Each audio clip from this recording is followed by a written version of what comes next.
Aquarius, Sun, Moon and Rising. Here is your tarot reading for the week ahead.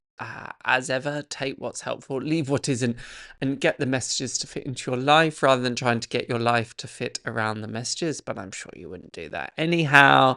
But as ever, you are in command of the direction of your life. So this is just a framework and some guidance for the collective energies.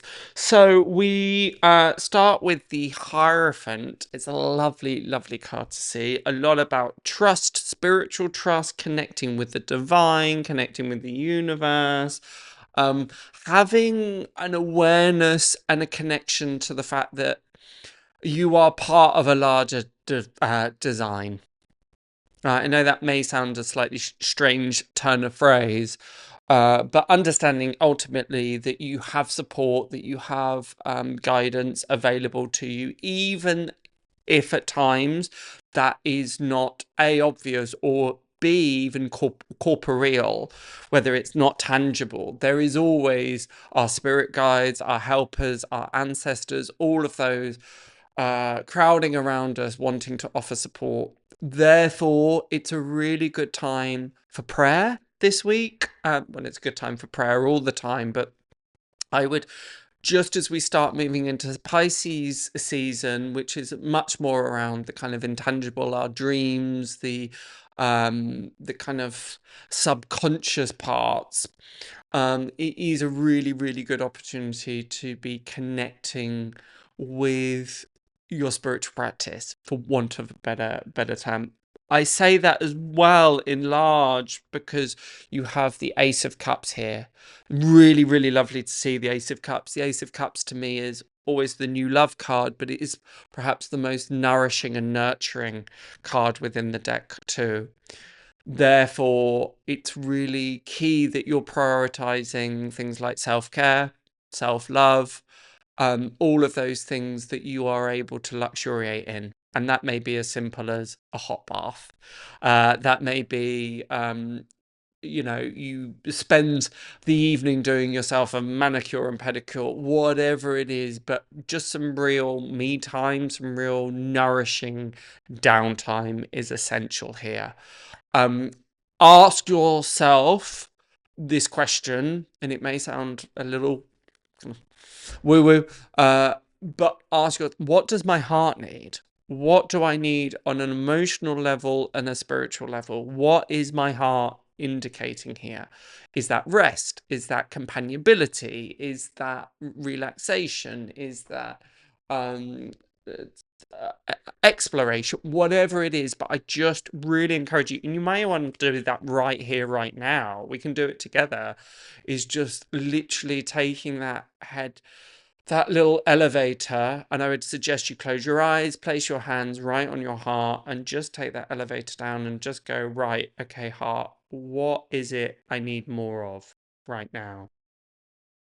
What are you trying to tell me? And even if you're starting to tune into your heart and it feels tight, or there's sometimes pain, I can sometimes get like a little physical pain, or an energetic pain is probably a better way to describe it. And I realize, okay, I'm just not relaxed in that place enough at the moment. So if that's the case, a few deep breaths, what will make your heart lighter?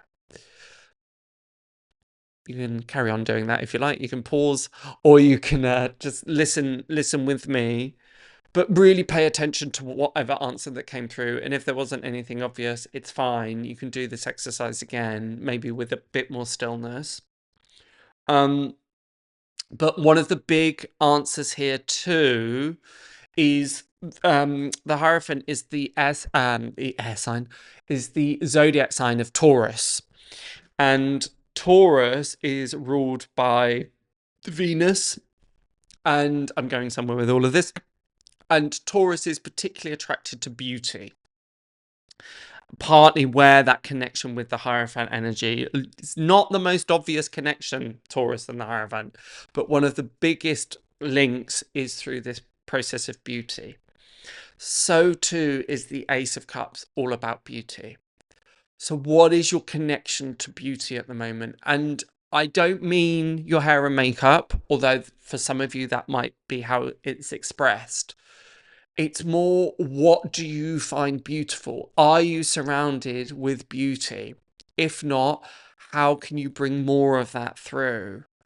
Can be particularly on our surroundings. It can be particularly about the way we adorn ourselves. It could be about looking out of the window and spending time in nature. Beauty, by definition, is the meeting place between pleasure and meaning. And that's so well represented in the Ace of Cups and the Hierophant. So where are we finding pleasure and meaning, pleasure and meaning, pleasure and meaning? That's not to be a pleasure seeker. That's not about going through sense desire. It is in some ways, but more about, how am I using beauty within my life to uplift, to inspire? Do I want to create beautiful things? Do I want to surround myself with beautiful things? Do I need a beautiful moment? There are times where I'm just in such stillness and I look out and see a sunset, and it's just so nourishing for the soul, right? So if you're feeling a bit down and out, and particularly in these three cards, and I'm just going to kind of synopsisize these three cards together, because you've got the 10 of Swords reversed, the 6 of Swords reversed, and the 8 of Swords reversed. Interesting that they're all even numbers as well. And the fact that they're all reversed is probably more of a good sign than anything else. Your air cousins, Libra and Gemini, have been having a bit, well, they're likely to have a bit of a rough time of it this week. Some quite kind of challenging things coming through. You seem to be at the thinner edge of the wedge for that, which is great to see. And the fact that you've got so many swords, which are air, as is Aquarius, indicates lots of thought, and particularly these things of getting quite kind of, whether you've been over analyzing things or really reflecting on things or feeling a bit stuck in the head, basically. And that's why we did that exercise of coming down from the head into the heart. Check in with what your heart needs. There is not much value this week